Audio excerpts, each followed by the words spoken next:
नमस्कार साथियों, आज हम चल रहे हैं हिमालय की अतल गोद में, जहां चट्टानों के हृदय में धड़कती है एक दिव्य गुफा और बर्फ की शीतल निस्तब्धता में सुनाई देता है नमः शिवाय का अनहद नाद।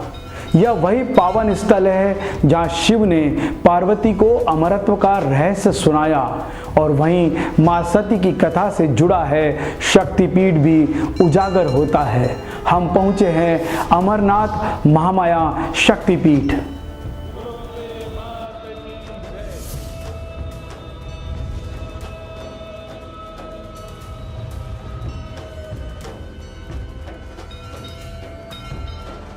कथा आरंभ होती है दक्ष राजा से, जहां राजा दक्ष ने अपनी पुत्री सती को जमाता महादेव का अपमान किया। सती ने यज्ञाग्नि में देह त्याग दिया। विरह में डूबे शिव सती का शरीर उठाए ब्रह्मांड में तांडव करने लगे। सृष्टि डोल उठी।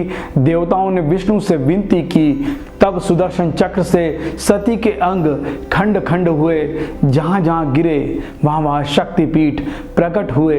यही वे पवित्र स्थल है जहां देवी मूल शक्ति के भिन्न भिन्न रूपों में विराजमान है और साथ में भैरव के रूप में शिव की आराधना भी होती है।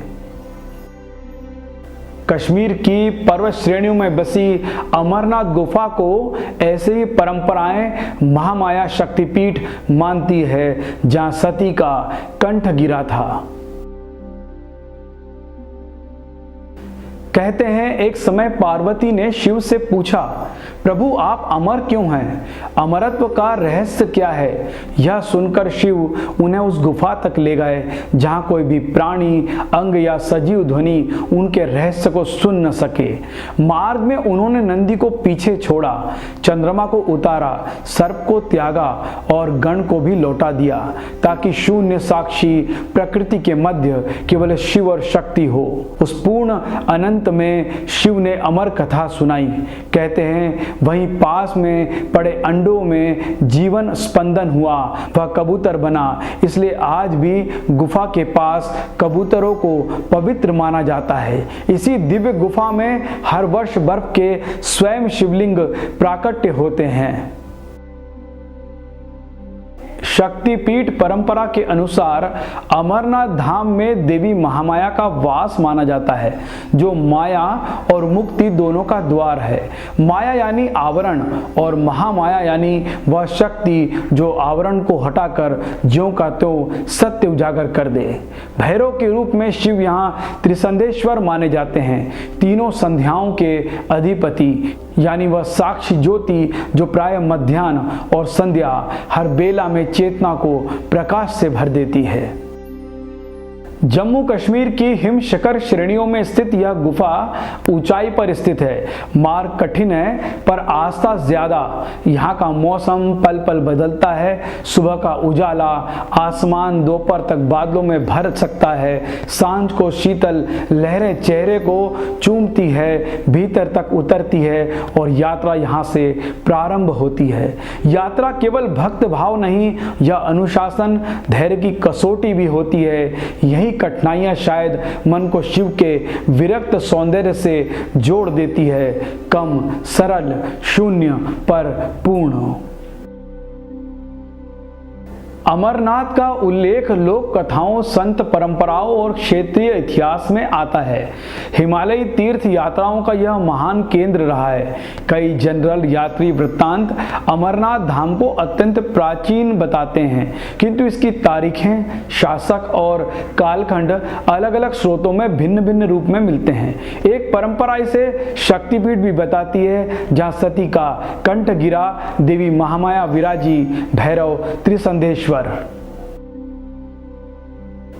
अमरनाथ में दर्शन सरल, संयमी और संक्षिप्त होते हैं, क्योंकि ऊंचाई, मौसम और भीड़ प्रबंधन का ध्यान रखा जाता है। भक्त गंगा जल, शीतल जल अर्पित करते हैं। बिल्वपत्र शिव को प्रिय है, परंतु यहाँ का प्रोटोकॉल, सुरक्षा, पारिस्थितिकी नियम को सर्वोपरि माना जाता है। जो उपलब्ध है और अनुमति हो वही अर्पित करते हैं। परंपरागत रूप से अमरनाथ यात्रा के दो प्रमुख मार्ग माने जाते हैं। यात्रा का संचालन श्रावण मास के आसपास मतलब जुलाई अगस्त में होता है, जब मौसम अनुकूल होता है। प्रशासन बोर्ड द्वारा registration, medical fitness, permit, security और दैनिक दर्शन स्लॉट की व्यवस्था रहती है। इनका पालन करना अनिवार्य है। कहते हैं यहाँ कबूतरों के जोड़े अमर कथा के साक्षी है। लोक विश्वास है कि वे अमर अजर रहते हैं। यह लोक कथा है आस्था का रूपक। कई साधक मौन व्रत में यहाँ तक आते हैं। कुछ नवदा भक्ति के साथ, कुछ जल चढ़ाते हैं, कुछ स्मरण करते हैं, कुछ शिव का नाम लेते हैं, कुछ महामाया को याद करते हैं। हर कोई जो लौटता है कहता है कुछ तो पीछे रह गया, शायद मेरा अहम, और कुछ साथ आ गया, शायद शिव की शांति। आज जब हम अमरनाथ धाम से लौट रहे हैं तो अपने साथ लेकर जा रहे हैं मौन की वह शिक्षा जिसे शब्द नहीं समझा पाते। शिव की अनंतता, शक्ति की करुणा, यही इस यात्रा का साक्षी है।